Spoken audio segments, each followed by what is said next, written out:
Okay, so it's the third time I'm doing question 3.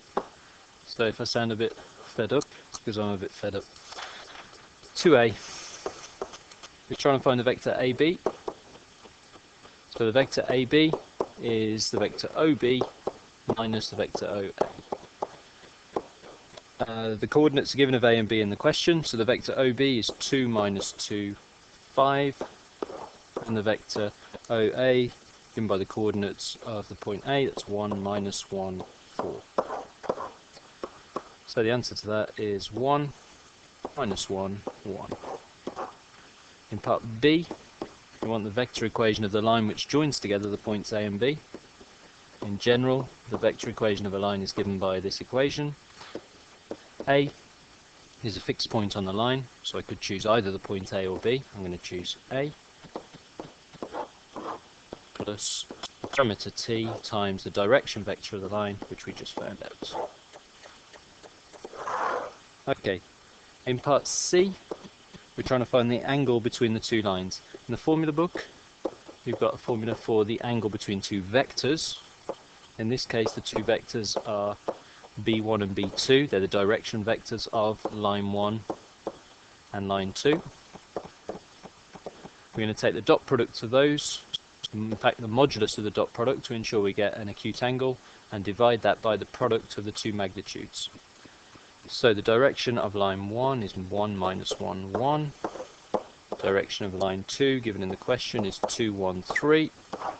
The magnitude of the first line is 1 squared plus minus 1 squared plus 1 squared. The magnitude of line 2 is 2 squared plus 1 squared plus 3 squared. If we evaluate the dot product, we've got 2 times 1 plus minus 1 times 1 plus 1 times 3, so plus 3. That's going to be divided by the square root of 3 times the square root of 14. If we evaluate that, we get 4 over the square root of 42. That of course gives cos theta. If we want theta, we want cos minus 1, 4 over root 42, which on the calculator is 51.9 degrees.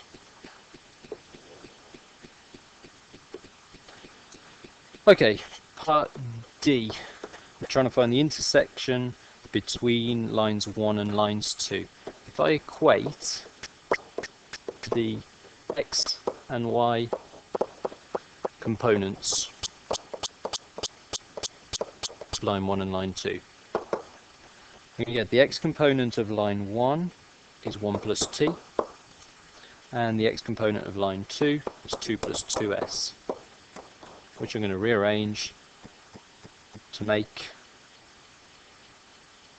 we're going to make it t minus 2s, and that equals 1. And if I equate the y components, I'll have minus 1 minus t equals 4 plus s. To rearrange it in the same order, so minus t minus s equals 4 minus minus 1, so it equals 5. It's quite neat. I can add those two equations together to eliminate t. Minus 3s equals 6, which gives me s equals minus 2.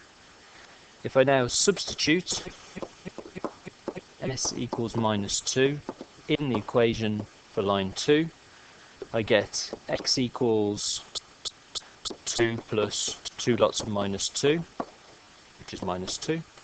Y equals 4 plus s, so 4 plus minus 2, which is 2.